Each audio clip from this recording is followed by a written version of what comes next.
mu'minin. Fadzakir, ingetin tuh orang-orang, fadzakir, beri peringatan buat mereka, fadzakir, jangan lupa selalu bicarakan kepada mereka. Fa inna dzikra, namanya peringatan, namanya nasihat, itu pasti ada pengaruhnya, ada manfaatnya. Buat siapa? Tanfa'ul mu'minin, buat orang-orang yang beriman. Maka ketika kita dalam nasihatin, khususnya kita yang punya guru, dia udah diarahin, udah dikasih tahu, nggak ada perubahannya. Di sini masalahnya bukan masalah cuma nih gurunya nasihatinnya gimana, tapi kita sebenarnya punya iman atau kagak. Orang yang namanya udah nasihatin dalam agama pasti buat kebaikan akhiratnya dia. Dan sebagian juga malah dinasihatin buat kebaikan dunianya juga. Makanya ketika dia beriman, yang harus kita rasa rutin tanda sifat keimanan seseorang itu selalu mencari keuntungan buat diri dunia dan akhirat. Dinasihatin dia, nggak bisa dipertanyakan imannya. Bukan kita yang bertanyain, bukan Allah yang bertanyain. Dari mana ayatnya Allah bertanya? Bukan dari langsung, tapi dari pemahaman yang sebaliknya. Ketika Allah katakan karena peringatan dan nasihat itu bermanfaat bagi orang yang beriman, maka ketika ada orang dinasihatin nggak bermanfaat buat dirinya, ini bisa dikatakan orangnya kurang beriman. Jadi kasih tahu baik-baik berkali-kali, kasih tahu itu jangan begini masih juga. Itu lakuin ini masih nggak mau juga. Padahal nih ucapan apalagi kita bilang ucapan dari seseorang yang nggak mengambil keuntungan dari ente, itu berarti murni nasihat kebaikan buat ente.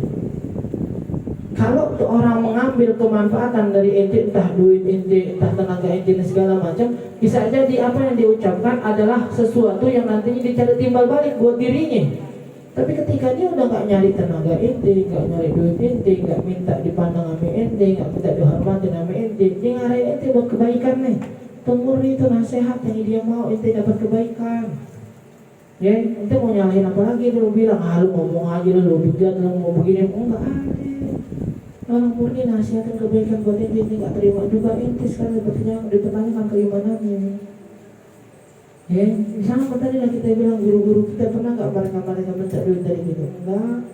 Pernah nggak mereka mewajibkan kita kalau ente ngaji mana ente wajib seminggu sekali nyuciin motor aneh, beli bensinnya, ini segala macam, sebulan servis, 6 bulan ganti jok. Nggak pernah sama sekali. Jadi ketika guru ente bilang ente begini gini ntar biar dapat keuntungan, terus benar tuh ente untung dalam dunia, benar nggak 10%? Nggak. Kalau keuntungan bagi orang yang ikut serta dalam kebaikan ini benar kagak. Ente mau kaya, ente mau miskin nggak ada urusan. Lu kaya, gue tetap nasihatin, lu miskin nggak ditinggalin sama mereka. Ya berarti mereka murni nasihatin dan ingin kebaikan buat kita. Kenapa ketika kita tidak benar berarti ada masalah dengan keimanan kita. Dan beliau di sini kemarin tuh yang kita tutup wasiat beliau katakan wala taqta, ini berharga banget sebenarnya ini bulan Ramadan, khususnya bulan Ramadan nanti minggu depan, antara malam Sabtu atau malam Minggu. Kalau aneh sih frasa, aku mau jadi aku dulu tadi, prasangka sih kuatnya kayak malam Sabtu. Kenapa malam Sabtu? Karena harusnya kemarin bulan Rajab itu malam hari Rabu. Cuma ketika dilihat hilal dalam keadaan mendung, hilalnya nggak kelihatan. Kayaknya sih hilalnya sebenarnya ada, cuma karena mendung makanya nggak kelihatan. Makanya pengumumannya jam berapa? Jam 11 malam tuh, nggak jadi jam tanggal 1 hari Rabu. Lalu karena mereka masih mantau kan saat itu malam Rabunya lagi mendung tuh, hujan juga tengah malam. Makanya nggak kelihatan. Jam 11:30 diumumin. MUI mengatakan hari tanggal 1 Rajab hari Kamis, karena hilal nggak terlihat, udah beli lazato, habis dah lo, nggak duit menasih ayam. Jadi kalau seandainya tanggal Rajab, hari Rajab tanggal 1 Rajab itu hari Rabu, nah hari Jumatnya itu tanggal 30 Syaban nih. Hari Jumat tanggal 30 Syaban. Kalau Syaban udah 30, maka Sabtunya 1 Ramadan. Makanya Muhammadiyah udah memastikan tuh hisab mereka tanggal 2 April hari Sabtu jatuh pada tanggal 1 Ramadan. Kalau ketika kalian pengumuman malam Sabtunya itu malam Sabtu baru ketahuan. Tapi kayaknya sih hari Sabtu bareng puasa kita semuanya. Nanti nasihatin Muhammad nih Mantap banget nih buat kita nanti bulan Ramadan. Beliau katakan Allah taqta sa'atan min sa'atik wala nafasa min anfasik illa bima ya'umu 'alaika naf'uh fi ma'adika wa ma'ashika alladhi tasta'inu bihi 'alal ma'ad. Ini nih ucapan beliau nggak dikhususkan di bulan Ramadan, tapi kita bisa ngambil pahaman kalau di luar bulan Ramadan aja kayak gini, apalagi di bulan Ramadan. Ya yang waktunya Masya Allah. Ya yang sering kita katakan Al-Habib Abdullah bin Husain bin Thahir itu saking ya banyaknya beliau ibadah dan ingin memotivasi anak-anaknya setiap malam 29 Sya'ban, malam 1 Ramadan dipanggil tuh anak-anaknya. Ya, apa beliau katakan nih abah nih, ya di luar bulan Ramadan waktu abah udah penuh buat kebaikan. Di bulan Ramadan abah mau nambah kebaikan, tapi waktunya udah full. Ya waktunya udah full. Ada nggak kalian yang mau jual waktu kosongnya buat saya? Nah memang kalau seakan-akan ada waktu bisa saya beli dah buat nambahin kebaikan lagi. Waktunya dibeli buat nambahin kebaikan. Makanya sifat-sifat paling indah yang orang terdahulu itu dikatakan idza qila lahum ghadan tamut fala yajidu mawdi'an yazidu fihi ala ta'atihim. Ya karena emang udah penuh dikatakan kalau seandainya ini orang salaf terdahulu dikatakan besok itu mati, mereka nyantai itu. Ya nyantai ini bukan karena amal ibadahnya udah banyak segala, bukan karena aku mau nambah gimana, emang setiap hari kebaikanku udah penuh. Ya hari-hari pun ada 24 jam semuanya isinya kebaikan. Mau dibilang besok mati pun nggak gerabak gerubuk ya, mau tiap hari udah begitu. Coba kalau kita besok lu mati baru kita abang beli sejadah, untuk abang beli sejadah, condet, beli minyak wangi sama tasbih, ganti kokok, ganti gamis. Ya emang tiap hari nganggur, baru sholat, baru sedekah. Kenapa? Emang tiap hari nggak dilakukan, makanya masih banyak waktu kosong. Ketika dibilang besok mati kelabakan, baru mau diisi dengan kebaikan. Tapi kalau mereka enggak, waktunya udah penuh dengan kebaikan, dibilang besok mati, udah mau ngapain bang? Gue mau berubah gimana ya, masih pada baik gimana? Itu sifat-sifat mereka tuh. Makanya di sini nih sifat mereka udah. Ya mereka ketika menulis dan dalam kitab dan nasihatnya mereka katakan jangan ente gunakan sesaat pun dalam waktu ente. Jangan ente gunakan satu nafas pun dari kehidupan ente. Ya, kecuali ente lakukan atau ente pergunakan waktu tersebut, nafas tersebut ya pada hal-hal yang nantinya ada balik ke ente satu kemanfaatan di akhirat. Atau ya ente gunain tuh waktu untuk mencari keuntungan dunia.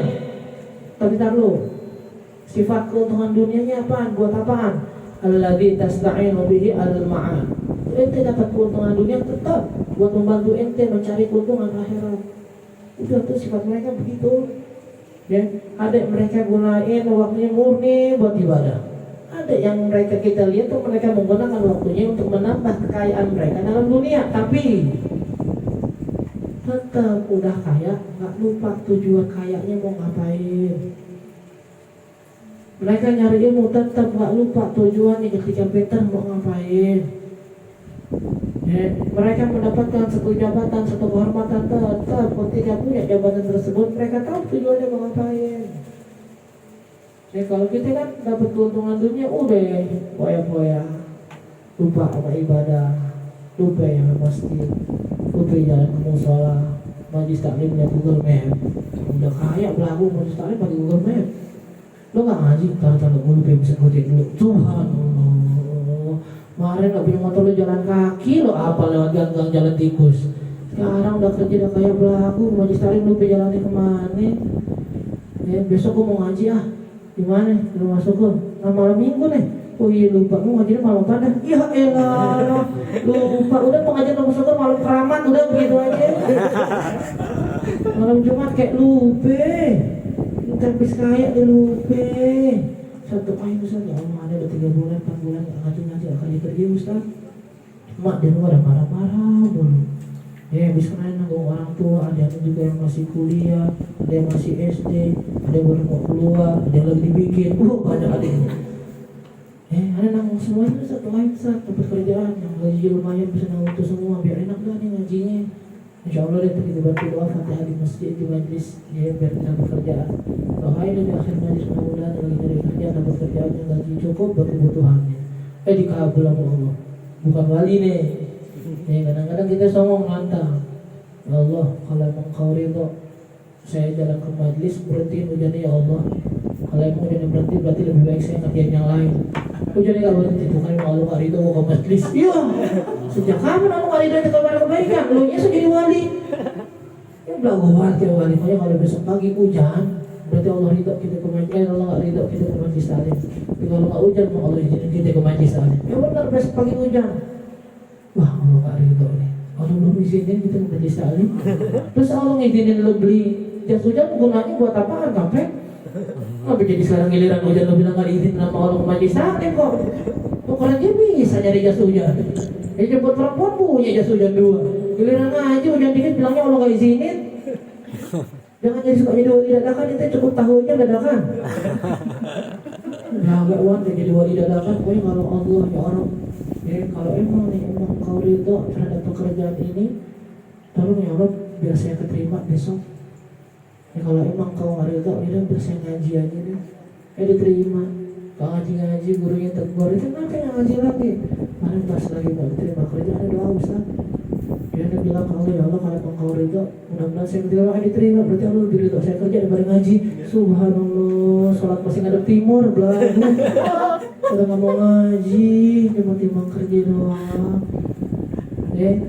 Kita bilang, aneh kali-kali bilang ke orang yang nanya ke aneh, gimana Ustaz kalau aneh harus kerja? Mana beberapa orang ada tegasin itu harus punya pekerjaan atau punya mata pencaharian paling enggak. Ya, jangan sampai nantinya ketika itu udah benar-benar terjebak ekonomi baru kelabakan ujung-ujungnya semua pengajian ditinggalin. Sekarang bergerak cari mata pencaharian, usahain yang enggak ganggu majelis sama sekali. Ya, paling enggak kalau emang ente harus punya kerjaan karena nanggung orang tua dan lain-lain, ya termasuk nanti pengen nikah dan segala macam karena udah nggak bisa ketahanan, kerja kumpulin duit buat nikah. Tapi harus punya tetap seminggu sekali ke pengajian. Ya bohong ente bilang sibuk kerja tuh bohong.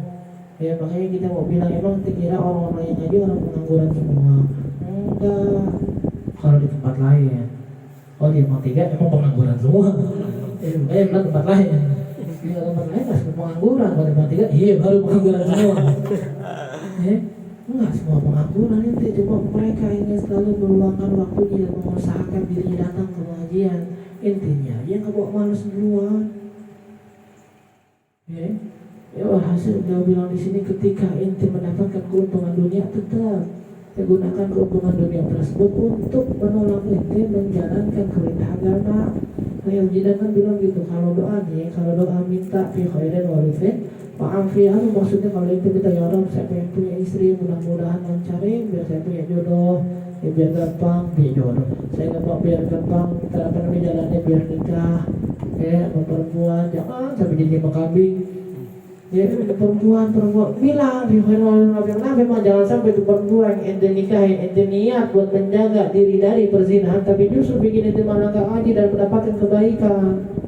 Benar gak zinanya? Benar. Tapi cukup kebaikan habis itu. Jangan. Dia minta kerjaan, ya Allah minta kerjaan. Terserah itu mau bilang ya Allah minta kerjaan. Mudah-mudahan yang ketika diterima langsung jadi general manager. Berusaha jadi direktur kayak. Itu waktu orang mati perusahaannya duper ke saya kayak. Terserah kamu mau kayak gimana kayak terserah. Meskipun nasihat dari guru kita selalu kalau doa pakai hati. Ya maksudnya kan sadar diri ya kali doa minta langsung jadi manajer orang 15 tahun masih jadi cleaning service lu masuk jadi manajer ya ini tuh hidup di CTP baru bisa timbang jalan tabrak mobil jadi direktur jalan tabrak mobil nikahin itu kalau di CTP gitu doa terserah tapi tetap baliknya kalau dapat saya ini kerjaan tolong dapetin kerjaan yang gak ganggu ibadah saya. Jadi kita nggak mau dengan teman-teman kita tuh yang ketika dapat pekerjaan nggak bisa sholat Jumat, ketika hari raya Idul Fitri Idul Adha nggak bisa ngumpul sama keluarganya, ketika hari-hari besar Islam ada agenda-agenda di tempat masjid dan majelis taklim dengan dekat rumahnya nggak bisa hadir. Jangan, minta kerjaan yang mudah, yang menurut pandangan Allah baik buat kita. Kalaupun terlihat minimal nominal gajinya cuma 2,5 juta, 3,5 juta, cukup kalau emang dasarnya Allah yang pilihin. Tapi kalau kita yang milih belum tentu semuanya cukup, nantinya kok kata gajinya 10 juta. Ingat tuh, jangan kita gunakan waktu kita sedikit pun, kecuali banyak langkah kaki kita ketika kita pengen langkahkan apa yang pengen kita gunakan langkah tersebut, kemana, apa yang dicari, apa yang manfaatnya. Coba dah, kalau pikiran nenek, kalau ada rumus ini berjalan di setiap gerakan kita, yakin nggak ada tuh kerjaan kita yang nggak manfaat. Kita buka handphone nih, kadang-kadang sekarang tuh buka handphone sampai istighfar sendiri gitu, ya Allah, astagfirullah, tadi aku buka handphone 20 menit lewat. Dia kan sampai minta kesepakatan sama istrinya, nggak ada negara ente negara aneh. Kalau ente ngeliat pegang handphone yang bukan untuk jawab pertanyaan orang, tekor nggak apa-apa. Kalau ente ngeliat aneh belum ngerjain sesuatu yang nggak manfaat, tekor. Karena punya beberapa hal yang harus sebut ke istrinya, jangan lakuin nih. Maksudnya buat aneh parah nih. Jangan maksudnya jangan ninggalin wirid, jangan ninggalin tahajud, jangan ini segala macam. Ya tapi dia bukan berlaku buat ente doang. Kalau ente ngeliat aneh nggak tahajud, bangunin. Ente ngeliat aneh belum selesai dan pegang handphone kerjaan yang lain, kasih tahu. Nah biar kita bisa begitu tuh. Kalau bisa belum bisa 24 jam, berapa yang kita bisa patokin waktu kita buat kebaikan dalam sehari? Sehari 24 jam nih. Patokin tidur berapa? Tidur malam dari jam 11 bangun jam 4, setengah 5 paling lama. Oh berarti 5 jam udah buat tidur malam. Tidur siang berapa? Tidur siang berapa jam? 2 jam deh, dari jam 1 sampai jam 3 asar. Oke. Berarti 9 jam atau 8 jam udah cuma buat tidur nih. 8 jam udah cuma buat tidur. Sisa berapa? 16 jam. 16 jam itu mau bagi gimana? Kerjain, pikirin nih kebaikannya apa yang kita lakuin. Oh kerja Ustadz 8 jam, oke kerja 8 jam, masih ada 8 jam lagi, mau ngapain? Kita potong waktu sholat 5 waktu sholat, taruhlah sholat 20 menit buat kencing, wudhu dan sholatnya, oke, 1 jam, masih ada 7 jam, ngapain lagi? Udah paling apa udah setiap kita mau jalan nih, nyalain kunci motor, buka handphone, lihat TV, tanya gue lihat TV apa yang gue lihat, gue buka handphone apa yang gue lihat, apa yang gue tonton, manfaat nggak? Udah begitu. Dan perjalanannya kita mau jalan ke warkop, baru mau ngelangkah pikirin ngapain warkop, apa yang manfaat? Kita mau jalan ke mall, tanya ngapain ke mall, apa yang manfaat? Meskipun paling nggak ada manfaat duniawinya dah. Oh aneh mau ke handphone, mau ke mall, ngapain? Nyenengin bini. Wah ada manfaat berarti nyenengin bini. Termasuk hal yang diperintahkan dalam agama, asal jangan bini orang. Lu bukan jadi yang diperintahkan, malah jadi larangan nih. Makanya bini orang lu pinjam dari jangan. Mau nyenengin perempuan Ustaz. Perempuan yang mana yang maksudnya yang nikah belum? Kenapa ente ke mall? Mau berbagi. Bagi apa? Berbagi rezeki. Sama siapa? Sama fulana. Mau berbagi rezeki, bilang aja mau pacaran. Bahasanya sok berbagi rezeki lagi. Kayak apa namanya dalam kitab Samirul Mukminin. Dalam kitab Samirul Mukminin apa namanya? Imam Ibrahim bin Adham. Ini masih ada kaitannya di sini. Imam Ibrahim bin Adham, tahu ini Imam Ibrahim bin Adham? Ini beliau wali yang nggak diketahui mukanya gimana. Maksudnya sosok itu orang banyak nggak kenal. Karena mungkin salah satu pengaruhnya dulu belum ada sosmed. Kalau sekarang kan orang terkenal pintar dikit, alim dikit, wali dikit, langsung jalan kemana-mana difoto. Jalan dikit dibarengin, disampingin, langsung difoto. Sok-sokan jalan di belakangnya, sok-sokan nunduk, mandangannya lurus. Padahal udah kode-kode nama temennya. Ntar gue salaman foto ya. Habis itu gue salaman di samping jalan, di samping video ya. Kemana di sini pun, gue aja jalan lurus. Seakan-akan sok-sok ngawal nih. Akhirnya jadi banyak ulama-ulama yang terkenal. Bahkan juga banyak yang terkenal yang sok-sokan jadi ulama, banyak kan lagi malah. Wali akhirnya banyak yang terkenal, yang aku wali banyak yang terkenal sekarang. Nah Imam Ibrahim bin Adham ini memang dari salah satu sifatnya udah saat itu nggak ada sosmed dan salah satu sifatnya nggak pengen dikenal sama orang. Ketika beliau terkenal di satu tempat langsung pindah ke tempat yang lain. Kayak Bang Tiga nih, nggak ada yang tahu orang kenal anak baru nih. udah sholat mutakin datang ke majelis taklim, nggak ada yang tahu Ibrahim bin Adham. Ketika datang dari orang dari mana yang pernah ketemu beliau ngomong nih, itu Ibrahim bin Adham itu orang salaman segala macam, besok udah nggak ada lagi di situ. Tapi beliau nyarinya khumul, nggak dikenal orang. Kalau sekarang kita nggak dikenal malah pengen kenalin diri. Yang jadi ustaz nggak dikenal, lu pos foto gua dong. Bilang tulis Ustaz Zuna. Ya, Ustaz paling fenomenal abad 22. Udah 22 bikin orang emang gue jadi. Ustaz fenomenal abad 21. Ya, kalau itu kan bikin snap, bikin aneh, tag aneh dong. Wajib, kalau nggak ulang. Biar aneh repost. Ya, biar terkenal. Harus yang gede tagin biar orang lihat. Ya nggak terkenal, pada pinter kagak, apa kagak, ceramahnya enak juga kagak, pengen banget terkenal. Beliau orang-orang dulu itu kebalik, makanya kita bilang berkali-kali ya, al-aslu fi ibadatina al-ikhfa. Ya, dalam mazhab mereka para salaf kita yang ahlu sufi semuanya ini, dasar cara mereka beribadah itu diumpetin, itu dasarnya itu. Kecuali nanti ada beberapa kasus yang mengharuskan mereka memperlihatkan ibadah mereka. Kalau sekarang kita punya pola awal pergerakan kita wajib dikasih lihat orang. Kecuali nanti beberapa hal baru diumpetin. Enggak, kalau mereka lebih milih diumpetin. Makanya sebagian ketika ditanya apa sih gambaran keikhlasan, mereka katakan antaktum hasanati kamu taktum sayyi'atik. Namanya ikhlas itu ente umpetin kebaikan ente sama halnya ente umpetin keburukan ente. Ada nggak orang keburukan diumbar-umbar? Nggak ada. Memang kebaikan juga umpetin sama. Itu baru ikhlas, itu dasarnya itu. Nah beda nantinya ketika kita harus sudah mengajar, nggak bisa lagi ngumpat. Ya, makanya sampai sekarang ada orang-orang yang ngajarin pun masih belum mau di center, di streamingin segala macam. Enggak, gue masih belum siap, takut.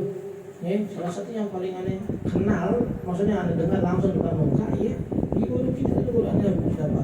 Ketika beliau aktif megang Instagramnya sendiri, ya, nanti beliau ketika aneh ngepostnya segala macam, ada perasaan bangga segala macam, wah, aku udah nggak benar.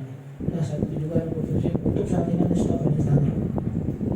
Di stop main Instagram langsung. Orang-orang gini, tapi tetap aja kalau emang Allah udah angkat, kalau ada waktunya buat ngangkat mereka, tetap aja terkenal juga. Kayak gimana juga tetap aja. Ya, dari mungkin follower Instagramnya 2000 udah berubah jadi 12-15k juga. Nggak berubah niat, 15k nih, berarti udah saatnya buka Instagram lagi. Enggak ada, tetap begitu aja. Imam Ibrahim bin Adham sampai pernah beliau saking laparnya, karena nggak dikenal orang, beliau akhirnya datang ke perkebunan apel, anggur. Beliau datang ke perkebunan anggur, bilang ke yang punya, Pak, saya boleh minta anggur nggak? Kata yang punya, nggak bisa, kalau ente mau anggur kerja dulu jaga anggurannya, kebun anggurannya. Yaudah saya jaga deh. Pas beliau lagi jaga, ternyata ada preman. Pas beliau lagi jaga ada preman. Premannya bilang nih, penjaga, ambilin gua dong anggur yang manis. Dia bilang, saya nggak tahu bang, anggur yang manis yang mana, lagi juga ini bukan hak saya. Udah lo jangan pura-pura, tiap hari juga ngambilin anggur, lo pura-pura nggak tahu anggur yang manis. Enggak, demi Allah saya selama jaga nggak pernah ngambil. Alah penjaga kayak lu di mana-mana juga orang jaga kebun bahkan dicipin. Belaga aja lu nggak kayak makan, udah kita ngambil anggur yang manis. Nggak tahu bang, saya nggak tahu. Jadi juga saya nggak berani ngambil anggurnya, bukan hak saya, belum diizinin. Digebukin tuh langsung, digebukin, dipukul kepalanya. Setiap dipukul, nggak malah ya Allah, ya berkah ibadah saya, mudah-mudahan tangannya patah nih orang nih. Tapi ketika dipukul palanya apa? Udah deh, pukul pala saya deh, emang berhak pala saya dipukulin, pala saya pasien. Beliau pukul bukan karena kesalahan beliau, tapi tetap ketika dipukul niatnya nggak apa-apa, emang berhak saya dipukul karena sering maksiat. Di situ habis dapat anggurnya di jalan aja. Kalau ada orang lewat, itu lihat orang yang jaga kebun anggur tadi nggak?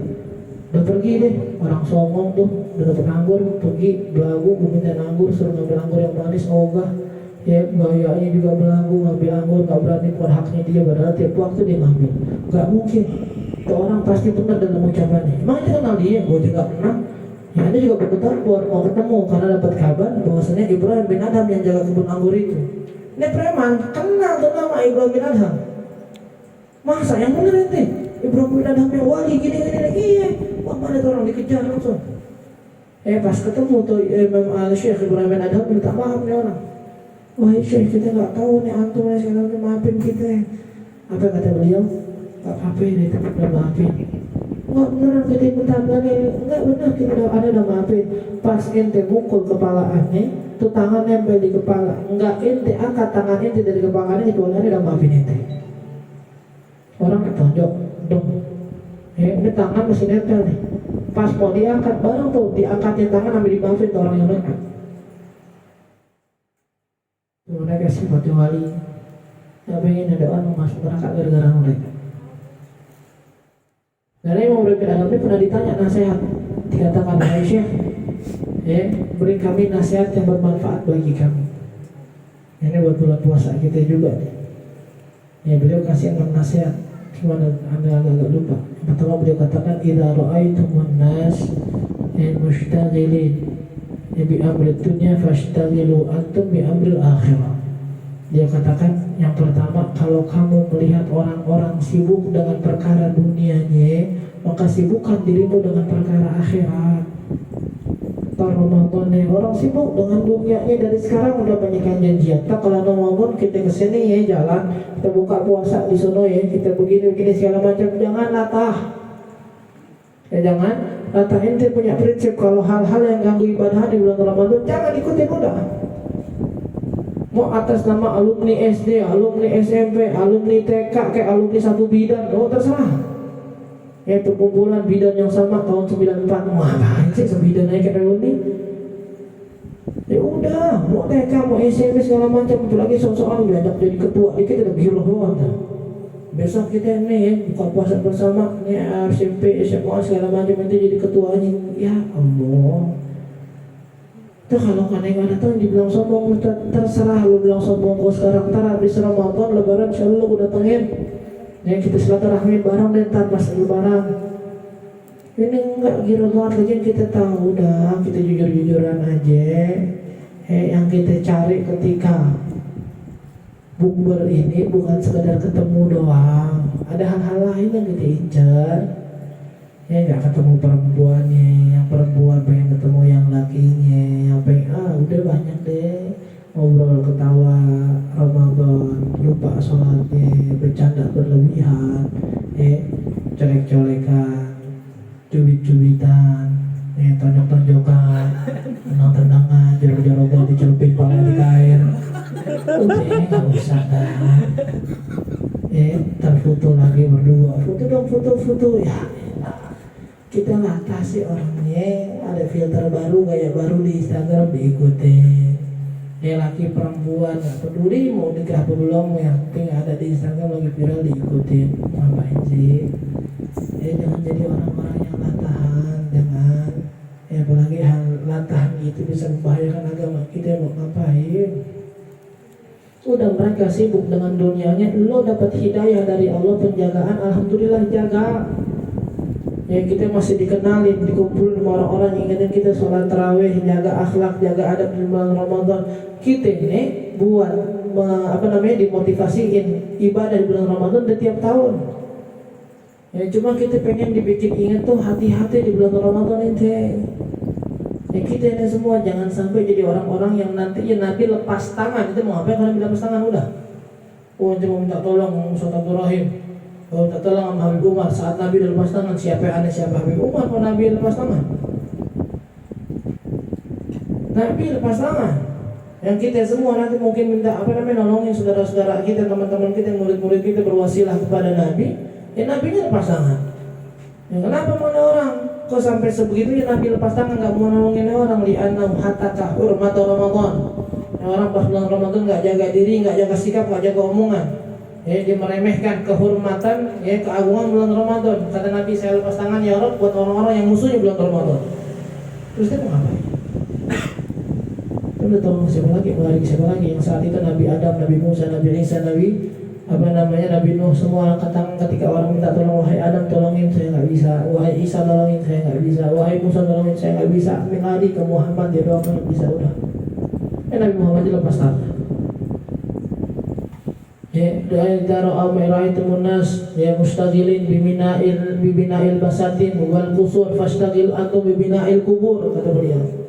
Kalau lu melihat orang sibuk nih lagi memperindah kebun mereka, memperindah rumah mereka, maka sibukkan diri antum untuk memperindah kuburan kalian.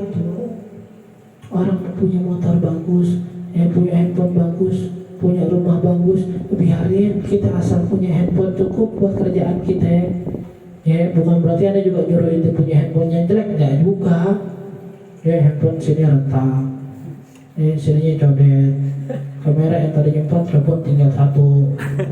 Ya, apa namanya, touch screen-nya nggak bisa, yang kudunya bisa diginiin, kudu ditekan banget. Ya, yang tadinya pakai pulpen jadi kayak garpu. Itu kenapa begitu? Kata Ustaz, jangan tergiur sama dunia. Ya nggak begitu juga, tuh namanya lo miskin. Ente kesibukan ente, kerja ente apaan? Butuh handphone, modelnya gimana minimal pakai. Ya aneh, fotografer Ustaz nih harus punya file besar ya, memori besar buat nyimpan file yang tadi dikirimin ke apa namanya pelanggan. Ya udah beli handphone yang kameranya tapi memorinya gede. Ya aneh Ustaz nih, handphone butuh nih kalau masuk nih namanya dokumen data segala macam dengan apa formatnya, wordnya segala macam. Ya beli handphone yang modelnya gitu semua. Tapi nggak usah yang terlalu mahal. Kalau dibilang harga 3 juta, 4 juta udah bisa memadai, udah nggak usah sampai 8 juta. Ya, itu punya motor, ya punya anak, punya bini, ya motornya yang gimana misalnya gitu. Ya motor Vario, ya motor ini, motor itu yang cukup beli.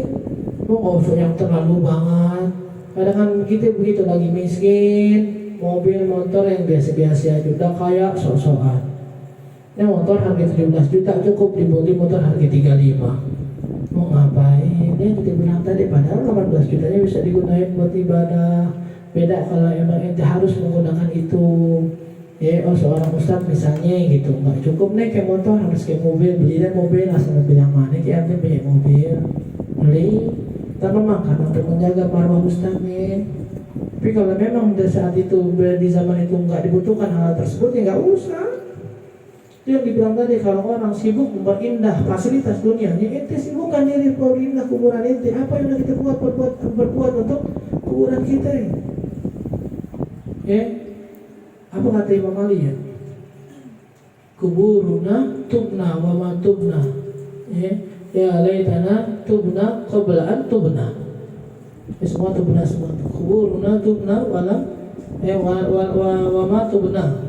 Ya laitana tubna qabla an tubna. Kata beliau, kuburan kita lagi dibangun dan sedangkan kita belum tobat. Ya Rob, seandainya kita bisa tobat sebelum kuburan kita nanti dibangun, dipersiapin.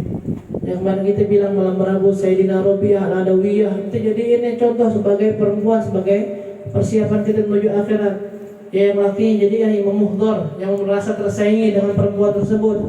Ya, Sayyidah Rabi'ah baca 8.000 kali khataman Quran di kuburan yang dia siapin. Ya, dari sebelum meninggal. Ya, dari sebelum meninggal udah disiapin kuburannya, udah dibaca 8.000 kali khataman Quran. Perempuan nih. Ya makanya kita bilang jangan bilang perempuan nggak punya ibadah, nggak punya waktu ibadah. Enggak, nih lihat dia beliau. Ya di Hadramaut ada namanya Syekh Sultanah. Ya, ahli ilmu juga beliau. Ya, bahkan dulu orang-orang merujuk hadis kepada beliau. Ya kalau lagi ada orang nanya, wahai Syekh Sultanah, kita dengar hadis nih. Kira-kira nih hadis sahih apa kagak? Dia bilang apa? Tunggu 3 hari. Kenapa tunggu 3 hari? Ya nyari di kitab. Enggak, nanti saya wasilah dulu, saya mimpi Nabi, saya nanya ke Nabi langsung. Tuh derajat wanitanya tuh. Ya yang beliau bilang saat itu, di zaman saya hidup nggak ada wali yang lebih tinggi dari saya kecuali Al-Imam Abdurrahman Segaf sama anaknya Al-Habib Abdullah Al-Idrus. Ini 2 orang doang nih yang magumnya saya nggak bisa lihat, yang lain saya bisa lihat. Berarti yang lain di bawah beliau, perempuan. Ya Al-Imam Muhdhar, ya Umar Al-Muhdhar ketika dengar begitu, ya langsung tuh, ya digali kuburan juga. Jawaban bilang, masa gua kalah perempuan? Perempuan 8.000 kali khataman, gue bikin 10.000 kali. Nikah enggak? Kalau kita dengar orang ibadah, no, perempuan aja bisa begini. Dia ada kerjaan. wajar, bukan sibuk. Oh lihat tadi bisa ngaji tiap malam, emang di pengangguran, wajar ngaji tiap malam. Besok di PHK. Dia ngaji gak? Agak juga. Oh dia ngaji pengangguran tiap malam, dia nggak ada yang ditanggung. Bukan yang aku tanggung, sibuk nyari kerjaan. Ada aja alasannya emang. Jadi kita udah malas, ketika malas langsung nyari ilmu. Buat membela kemalasan, kita itu yang terjadi udah. Yang terakhir itu dari nasihat itu beliau bilang fakhudhu ma yanfa'ukum fi akhiratikum, udah tutup di situ nasihatnya. Dan ambillah segala macam hal yang manfaat buat akhirat kalian. Udah tuh jadiin rumus hidup kita. Jadiin rumus hidup kita. Yang kita lakuin, tanya nih ke bawah nggak ke akhirat? Pasti semua ke bawah. Setelah kita yakin semua pasti ke bawah, tanya nih manfaat apa jadi mudarat nanti di akhirat. Semua kan udah jelas tuh, kita hafal ayatnya. Emang surat pendek kita hafal. Fa ya'mal mithqala dzarratin khairan yarah, wa ya'mal mithqala dzarratin syarran yarah. Siapa yang berbuat kebaikan sekecil biji sawi mana tak bisa. Pernah nggak biji sawi? Kita kan suka biji sawi itu belah kecil cari biji coba. Ini saking kecilnya biji sawi berarti ada tapi nggak kelihatan. Tapi kata Allah di sini ada isyarat meskipun kecil nggak kelihatan, kalau ada amal segitu baik ada balasannya entar. Ada amal sekecil itu jelek ada balasannya entar. Makanya beliau bilang fakhudhu ma yanfa'ukum fi akhirah. Ambil udah yang manfaat aja. Itu mau begini, itu mau kenal perempuan, tanya nih kenal perempuan, berbuat A B C D segala macam jadinya apa? Perempuan sama laki juga sama. Ente mau jalan ke sono nih, apa nanti yang gue lakuin, apa nanti faedahnya di akhirat. Jadi mereka kan para guru kita yang begini, belajar dari siapa? Dari Nabi. Orang-orang yang di zaman Nabi, termasuk Sayyidina Abu Bakar yang sering kita ceritain, naruh beberapa butir kerikil di lidahnya. Buat apaan? Biar setiap mau ngomong mikir dulu, ini manfaat nggak omongan gue? Udah. Imam Ghazali juga sama, setiap ente mau berbuat, tar dulu, ente mau melakukan ini, tanya dulu di Quran, lihat hukumnya apa menurut Quran. Gak ada, lihat hadis menurut Quran, menurut hadis hukumnya apa. Kalau nggak lihat, kalau ulama, sahabat segala macam, apa hukumnya? Apa pandangan mereka terhadap perbuatan ini? Kalau Quran, hadis dan kata sahabat bilang iya, jalanin. Kalau nggak, tar dulu. Itu langkah mereka dalam beramal. Akhirnya udah begitu, catatan amal ibadah mereka dalam kebaikan penuh, nggak kayak kita yang nggak dipikirin setiap mau berbuat. Amin. Itu nasihat Imam Abdullah ada semua tuh. Yang terakhir dalam kitab apa namanya? Kitab Adab Sulukil Murid.